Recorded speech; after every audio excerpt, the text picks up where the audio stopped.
Hi, everybody.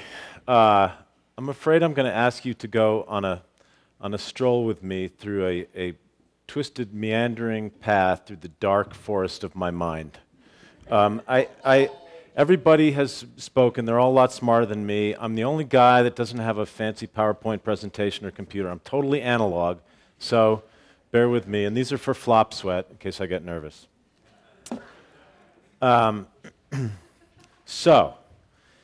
About 10 days ago, I was standing at Uhuru Point on the summit of Mount Kilimanjaro at 19,341 feet, and I was euphoric. And I'm going to tell you how I got there. I, for the last 5 years, have been doing a television show called Private Practice that was a moderately successful show on ABC, and Private Practice was picked up for its 6th season, but my contract was not renewed.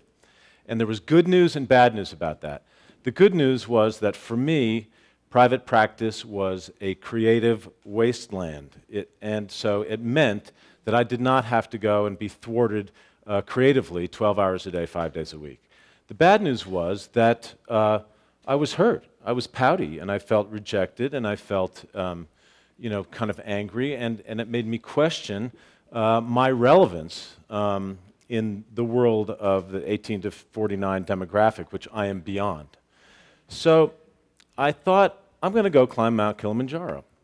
But what I knew was that I was kind of taking an emotional risk, because I thought, all right, what happens if I don't make it to the summit? What happens if my body chemistry is such that I crap out and I can't go to that altitude?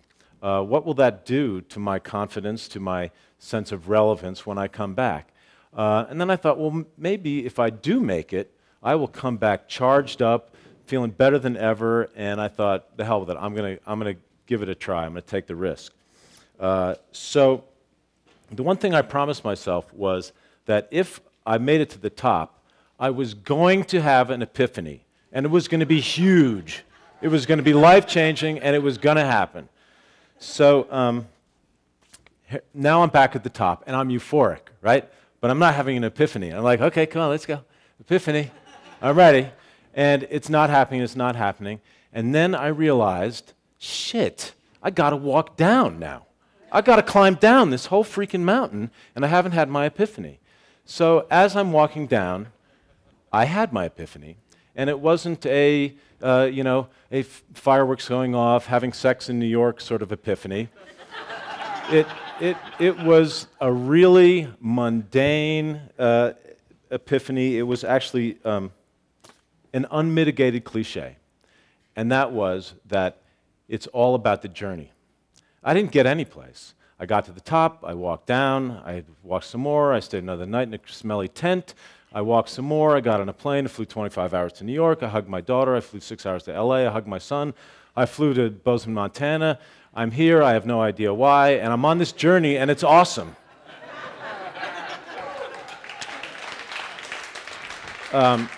So I am going to talk about the creativity crisis, and you can't talk about that without talking about art, and about art in schools, and about art in our lives. Some of you are old enough to remember who Frank Zappa was. He said something very interesting about this. He was an avant-garde musician and band leader of a band called Mothers of Invention. And he said, "The most important thing in art is the frame, for painting literally, for other arts figuratively, because without this humble appliance, you can't know where the art stops and the real world begins. You have to put a box around it, because otherwise, what is that shit on the wall?"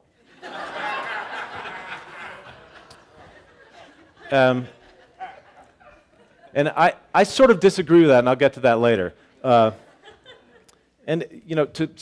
start my refutation of that statement, Einstein said, "Reality is merely an illusion, although a very persistent one." So, I'm going to talk about the creativity crisis. But first, I want to talk about something that I was inspired by yesterday when Mark Fuel talked about adventure. And he gave some examples of people doing extreme things, surfing 100-foot waves, going on motorbikes across the highest road in the world. But he also wisely talked about somebody growing a mustache. And I'm not sure of the details of the story, but I think that the wisdom of that is that everybody has a threshold where the adventure begins. And the important thing is to go to or beyond that threshold, because when you do that, you enter into this moment of truth, this moment of unconsciousness or hyperconsciousness, when time goes away and you are at one with the moment that you're in.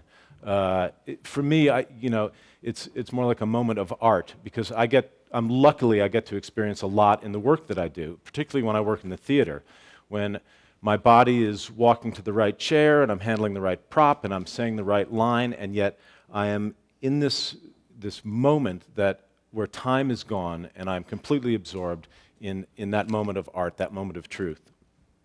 And in those moments, there is the potential for tremendous personal growth.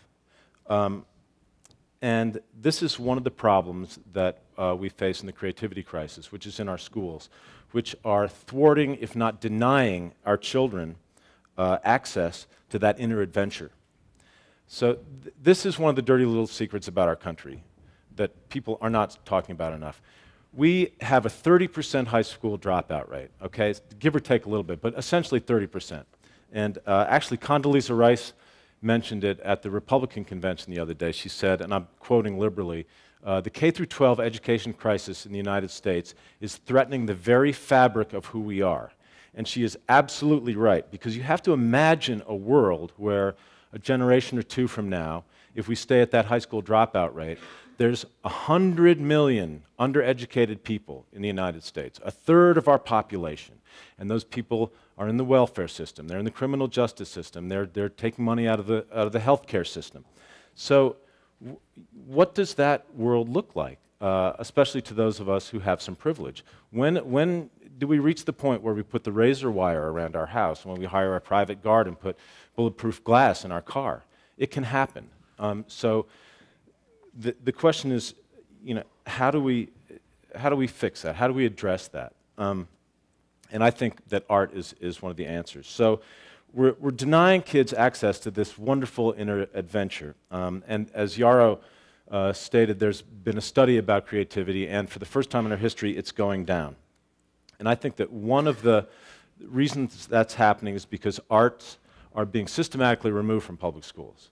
About 70% of public schools have just done away with them. And we're trying. There's the impetus behind a lot of the laws that we make is very good. There's a law called ESEA, the Elementary and Secondary Education Act, known as No Child Left Behind, or as some people call it, No Child's Behind Left. And it's been disastrous. And we have another thing that the Obama administration is doing now called Race to the Top. But the problem with these things is that they focus on this narrow linear test of math and reading. And they've tethered the test scores to funding. So in essence, what happens is that if children don't do better on these linear tests, then teachers lose their jobs, principals lose their jobs, schools lose their funding. So consequently, they're dropping everything to focus these kids on this linear measurement of performance that is a predictor of nothing, except how well they do on the test. So there's another really well-meaning program that the administration is pushing very hard called STEM education. STEM stands for Science, Technology, Engineering, and Math. And I was in Washington a couple of months ago at this high-level roundtable of, it was called Innovators and Communicators. I guess I was one of the communicators. And I communicated to them, and I quote myself, that their acronym blew. STEM is a shitty acronym. Everybody who's not already a scientist or an academic thinks it means stem cell research. And my whole point is that it should be STEAM, Science, Technology, Engineering, Arts, and Math. Thank you. Oh, and it says right here, I have a bonus card. Oh yes, my bonus card. Oh, the etymology of the word technology, techne, from art, and logia, the study of. So leaving the art out of technology and engineering is just ridiculous, because art puts technology and engineering into a context that people can use, that they can be inspired by, and that they can improve their lives with. So the example I always give is the iPod, okay? Everybody has one. Here's this miracle of engineering design and innovation, and why does that exist? Because of music. It exists because people want music in their lives every day. So you can't remove that from the innovation that goes around making that possible for people to have. The good news is that STEAM, there is a movement that's on the rise. A guy at RISD is making a push to include the A in STEM and make it STEAM. And I read the other day, even Sesame Street in its 43rd season is doing one of their advertisements to put the A in there and include the arts. So why are the arts important to teach? Well, one of the things that we know is that employers across this country say that the #1 attribute they want their employees to have is to be creative thinkers. And the arts are how you train creativity. They're what train imagination. If you want to train for a triathlon, you swim, you bike, and you run. If you want to train to be creative, you study art, music, dance, drama, literature. That's how it's done. It doesn't happen by accident. I worked with this group in LA a number of years ago called the Imagination Workshop that targeted inner-city kids who were in middle school, and what they discovered was that these kids literally did not have the skill to imagine their circumstances being any different than what it was, because that part of their brain had not been switched on by their parents or by their schools. Oh, bonus card number 2. This is awesome. Creativity. Okay, the definition of creativity, the ability to transcend traditional ideas, rules, patterns, relationships to create meaningful new ideas, forms, methods, interpretations. Okay, so we resist teaching the arts in schools because imagination and creativity are very hard to measure on a standardized test. But we're obsessed with measuring things, which is fine, except the way we measure things is wrong. We're linear. We want to go 1, 2, 3, 4, 5. We have these tests. We want kids to go from a 68 to a 72. We want them to grow, but growth is really, it's only meaningful as a measure of depth and relevance, not merely size. You know, our culture has been living under this tyranny of the quarterly profit report, you know, since our inception, where you have to grow every quarter, which is ridiculous. If you hand a kid a balloon and say, "Here, Sonny Jim, here's a balloon, blow this up forever," they'll look at you and say, "Dude, are you fucking kidding me? That's going to pop." And it did, and it will, and it does. So growth has to be measured in a different way. So I think of it's almost like we need a 3-dimensional measuring tape, right? Not just something that goes in a line. I like to think of the human mind as a house, and it needs to be furnished. So from the outside, you see this house, and it's a mansion. But then you open the door and you go in there, and all that's in there is TVs. Well, that's a weird and uncomfortable place to live. Or all that's in there is tables. It's still weird and uncomfortable. It has to have rugs and couches and beds and a kitchen and paintings and all kinds of things to make it an interesting place. So this is what I know from a lot of research. When arts are taught, when kids have a full curriculum of the arts, they're 3 times more likely to graduate from high school, right? They're better at math and science. They're better at these linear tests that everybody likes. They're way more likely to go to college, and as sort of a bonus, they make more money. So their lives are improved in every possible way by being exposed to something that gives them access to this inner adventure and ignites their imagination and helps their creativity. Because once they have that, they can use the creative part of their mind to imagine a better future for themselves and put themselves on a path to getting that. So one of the solutions to the creativity crisis and to the dropout rate is to put arts back in schools. to train children's imaginations and to give them a chance to furnish their minds so we can give them access to this creative adventure. So that's that. And then there's art in our real lives, whatever that is. There's a misconception about this, because when I ask people if they're involved in the arts, they're more than likely apt to say, no, man, I don't run around in the woods in tights, smoking pot, writing poetry, not me. And my point is that they're getting it wrong. And they also, don't go to Carnegie Hall and wear a fancy tuxedo.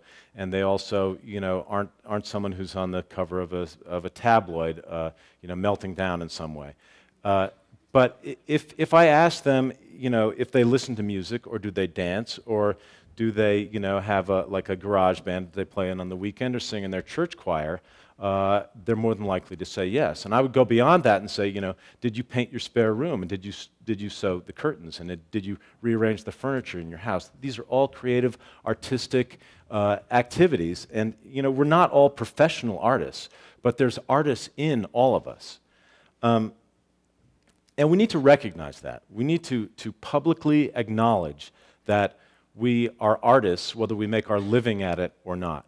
And I've said this before, but I'll say it again because I think it's fascinating. Someone who really got it was Winston Churchill, who was approached during World War II by his Secretary of Finance, who said to him, "Prime Minister, we have got to cut our funding for the arts and put it toward the war effort." And Churchill's response was, "Well, then what are we fighting for?"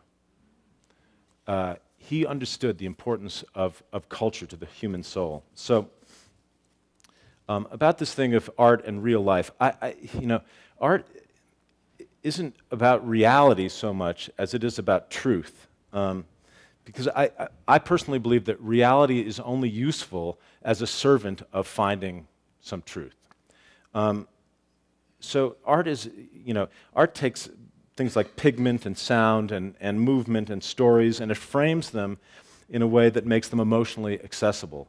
It puts human life into a context of truth, so that if you're standing in front of a painting, or you're listening to a song, or watching a dance, or reading a book, or in a dark theater and tears are streaming down your face, or you're laughing uncontrollably, you're often struck by this moment where you realize the truth of what it is to share being a human being.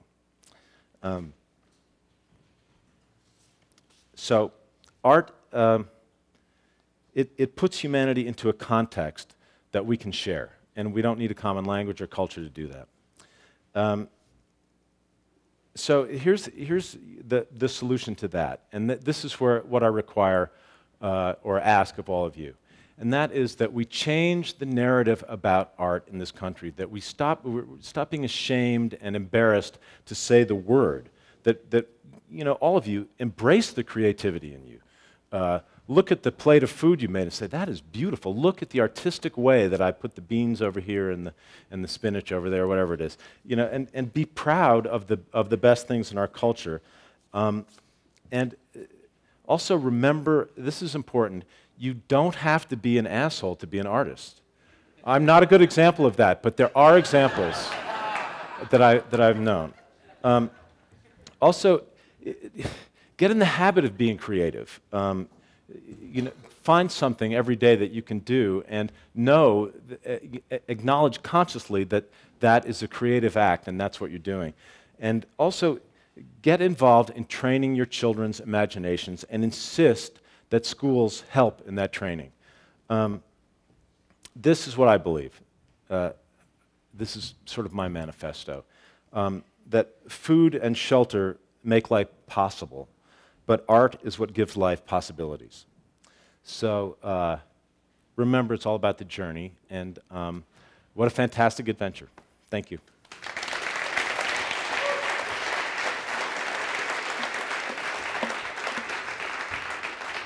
So now you can ask me questions about Hollywood gossip. Can you introduce me to Britney Spears? Actually, my real question is, for those of us who are out there in the field and agree with you, what, in your experience, is the best cocktail party 2 bullet points? You don't want to harp about something, but what are the couple things you can say quickly that seem to grab people's attentions and highlight the importance of STEAM? Well, it sort of depends on your audience. And I'm sort of preaching to the choir here because all these people are wildly creative and inventive and have great imaginations, obviously.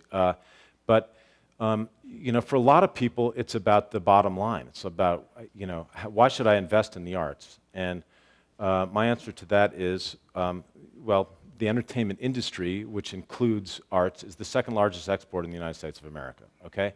So why not treat it with the same amount of respect and gravitas that you treat the steel industry or the pharmaceutical industry? Also, arts are a real driver of our economy. For every dollar spent by the National Endowment for Arts, the federal government reaps 7 tax dollars in return. That is an amazing investment, and that's a good argument for people who are physically really conservative, because that would be like, there's always talk about cutting funding for the National Endowment for the Arts. That's like throwing the baby out with the bathwater. You'll take 7-to-1 odds to Vegas, you'll take it to Wall Street. If it works, don't fix it.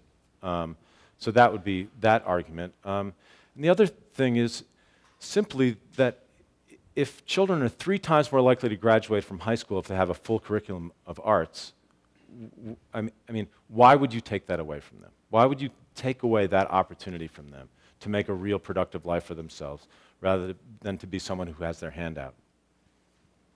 Tim, it's kind of like the data on global warming. I'm wondering how you don't bang your head against the wall until you die. And the statistics are out there. It's obvious that arts make kids better. Mm-hmm. So when you see candidates saying they're going to cut PBS and it makes Big Bird cry, I mean, how do you get around that? How do you take arts from the margin and put them right next to science and math? How do you do it?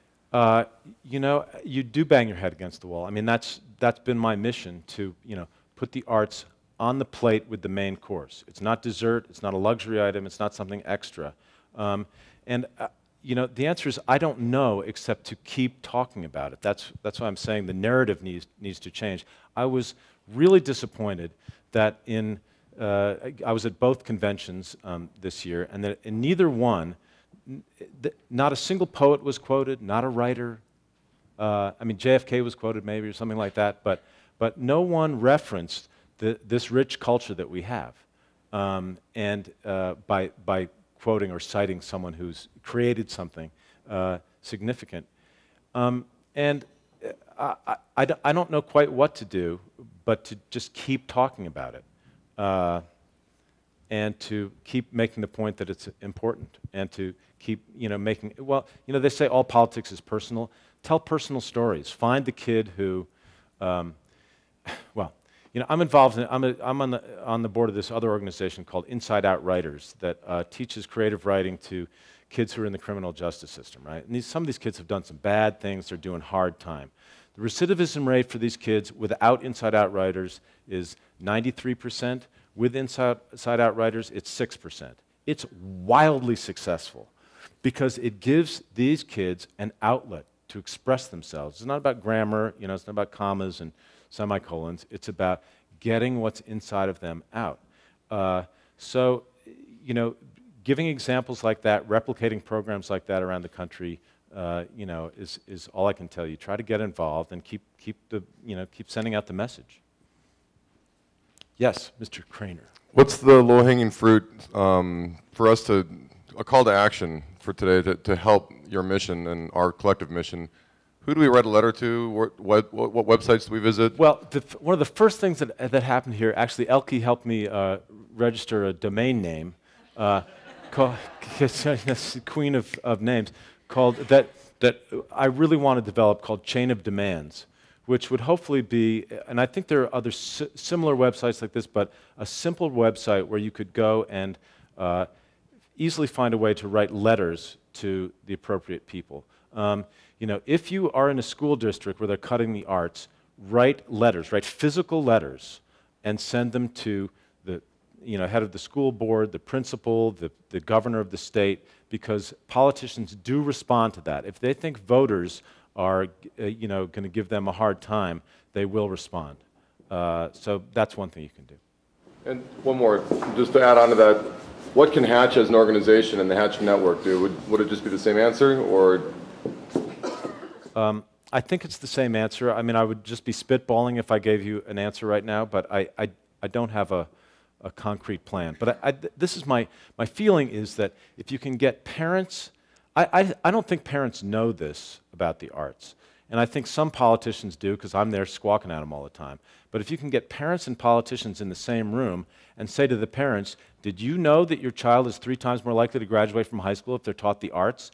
Then the parents will look to the politicians and say, what the fuck? So why did you cut the arts out of my school if my kid is going to more likely to graduate? So I don't know exactly how to do that. I have a plan called the Arts Corps that I'm doing through the Creative Coalition to send celebrities to various states where arts have been cut to try to get some media attention on this item and do that very thing, get parents and educators and politicians in the same room. But anything that you can do locally is going to help. Tim, I guess I'm really curious. You've been on the inside making this argument.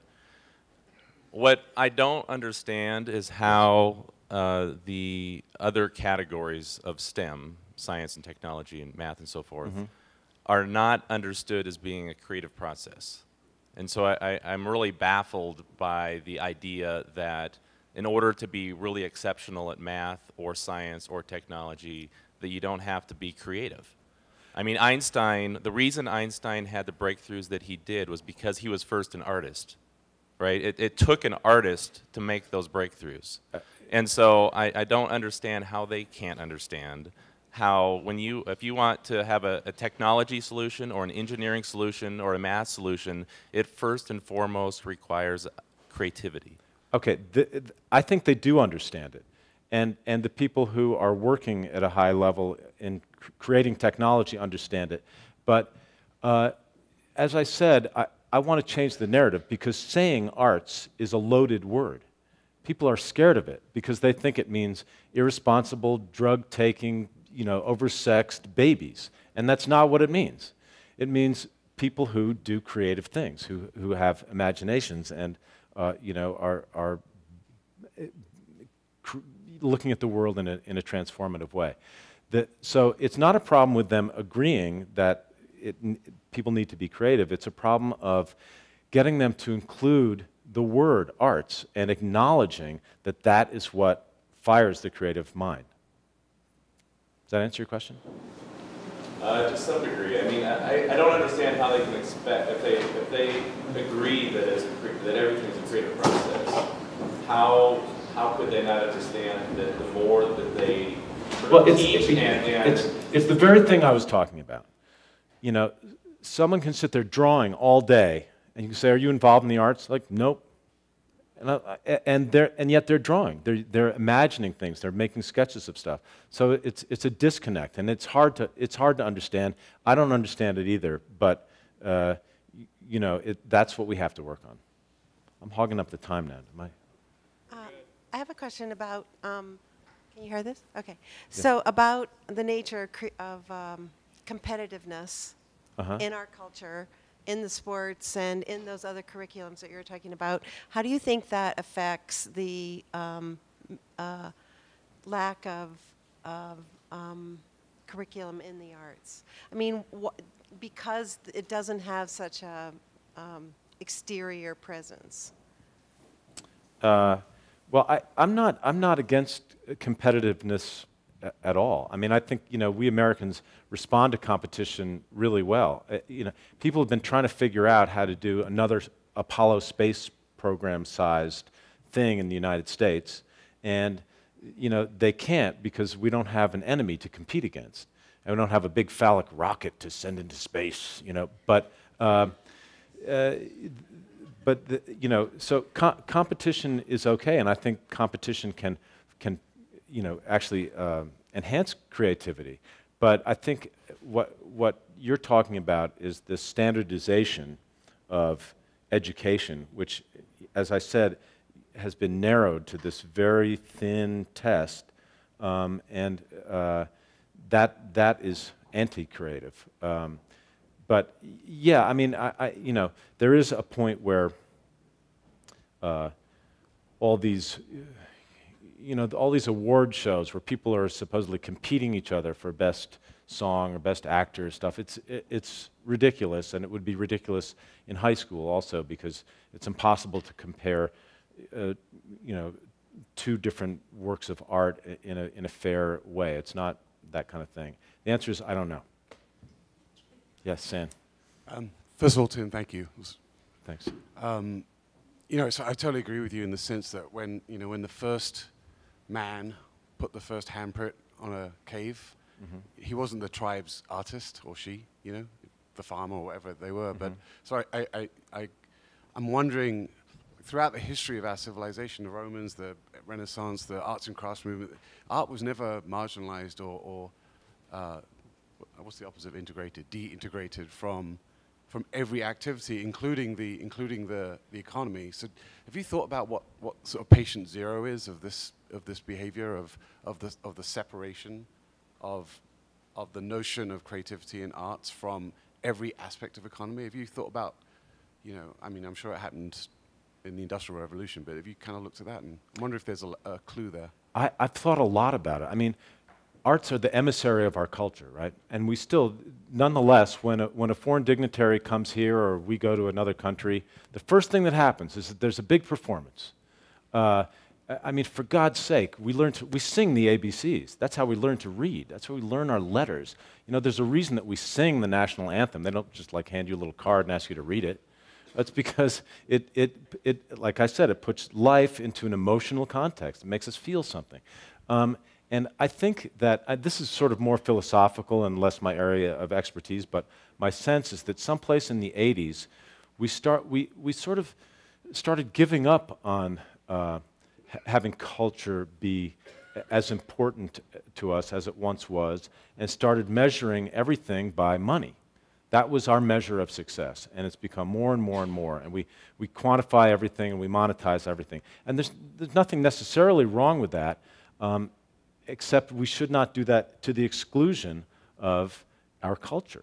I was in Washington, D.C. recently, and I was so happy to walk into a theater at the Kennedy Center and see the Eisenhower Theater. And I thought, that is fantastic, having the president's name, two presidents' names, a Democrat and a Republican, on a theater, a cultural center. So I don't know. And again, President Obama has a fantastic arts policy. It's amazing. It's inspirational. It's hidden 84 layers deep on his website. You got to search for it. You can't find it. And I don't know. What I'm trying to do is bring it to the front page.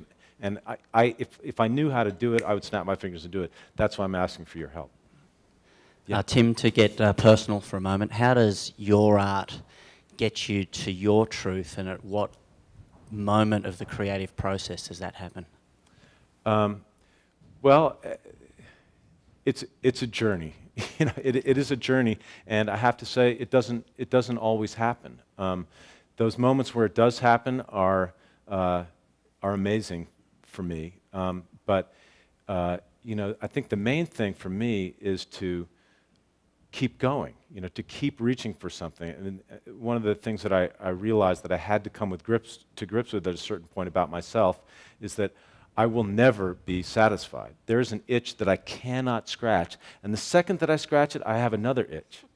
So I have to just keep moving. I mean, I use the example of Picasso, who was wealthy, renowned, worldwide fame, had women and material and everything he wanted. And the guy painted like 8 pictures a day.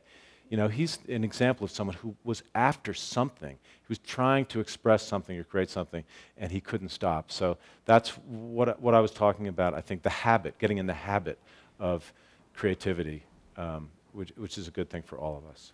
Hi, Tim. Hi. Thank you for that. You're welcome.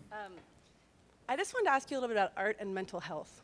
I wonder if you think about that. I think we have this rubber stamp in our house, art saves lives. We stamp it all over everything, and it totally saved my life. I mean, I was miserable as a kid, and the art room in my school was, I remember in elementary school, it was my safe place.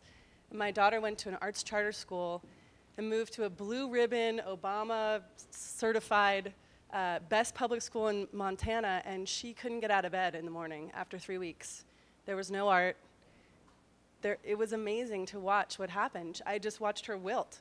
And I think about the addiction crisis in our country, and we talk about it a lot, not just drugs and alcohol, but texting and these process addictions where we can't be where we are. We can't be present because we're busy trying to find something we can't find. And so I just wonder, when you talk about adding the A to EAM, to STEAM, or when you're presenting to these politicians and they face these issues with addiction, and as a culture, we know healthcare is such a big cost for us. Do people make connections like that? Do you talk about that? Some people do. I was in Israel earlier this year, and they have an entire program in their military where they deal with people with post-traumatic stress disorder by teaching them art. And it's been wildly effective. I don't have all the statistics on it, but it certainly is an effective way of treating mental illness and preserving mental health. It's hard for me to know, if politicians have a sense of it. I'm sure that some do.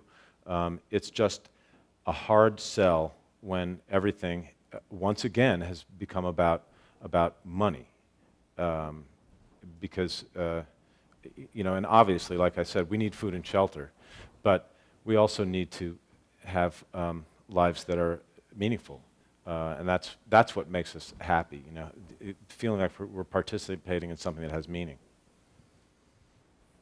Hey Tim, rad talk. Thank you. Oh hey. Thanks. So I think I'm just going to play it back to you, but it sounds like everything you described feels like a marketing problem. Am I interpreting it right? Maybe. Well, so it's a weird way to put it, but it feels like art needs to be valued and sexy again. And it sounds like some of the problems you describe are people not wanting to be creative or not wanting to be labeled as artists because there's negative connotations. So it seems like there's two. There's the top-down perspective of it needs to be valued for economic reasons, but then there's also the bottom-up of people at the margin need to realize that it's valuable and worthwhile. So I was just going to play that. Does it? I guess the answer is, so it was a question. Does it feel like a marketing problem? When I hear the word marketing, I think that someone's trying to make money off it. So it's a perception problem, or an image problem. And yes, it needs to be attacked from top down and bottom up. And one of the problems is that. I've been around long enough, and I never want to be that guy that says, like, back when I started out, things were different, they were awesome, and I'm not going to be that guy. But I started out in show business, and I now find myself in business show. The huge corporations have looked at show business and said, oh, we can make a lot of money here, but their approach to it is the approach of marketers, of business school people. So they're looking at entertainment as a pie chart, as a flow graph, or whatever those things are, instead of as something that you can't quantify. And they're treating artists like products. So that's, and this has been going on for a long time. But that's why, if you go to McDonald's in Bozeman and get a Big Mac, you expect it to taste exactly the same as the Big Mac that you got in New York. And that's something that corporations can understand. So when they're making a lot of money off a movie or an actor, they want this Tom Cruise movie to taste exactly like this Tom Cruise movie, because once you start doing something different, they get scared. So it is an image problem. Yes. Yes. Okay, make it a good one. Make it a good one. So here's a perception that I have. I just got back from doing a workshop at the Penland School for Crafts and the Arts in North Carolina, and it was called Thinking Creatively About Creativity, because I find that artists who are probably attempting to solve this problem are the most uncreative people when doing anything outside their own discipline. And I think that's the issue. The issue is we're not thinking creatively about solving this problem. We're going to the same sources for problem solving, like politics and government, that we've always done, and the answer is not there. Is that a question? I mean, I agree with you to a certain extent, but I also think that the problem needs to be attacked from all sides, from the top down, from the bottom up, from a marketing perspective, from an image perspective. But I think it starts with how we talk about it, and how we express ourselves to each other, and how we talk to people who don't get it. And you know, I mean, I sat in the movie theater last night and watched these shorts that these kids made, and people were profoundly moved by their work. So if we can talk to people about that, if we can find the person in that room who had no expectation of doing anything but eating a bowl of popcorn, who was moved, then you know, hopefully the word will spread. We can use places like Hatch to spread the word. Thank you so much, by the way, for having me. It's really been great being here. And yeah, that's it. All right, onward. All right, thank you, Tim. That was amazing.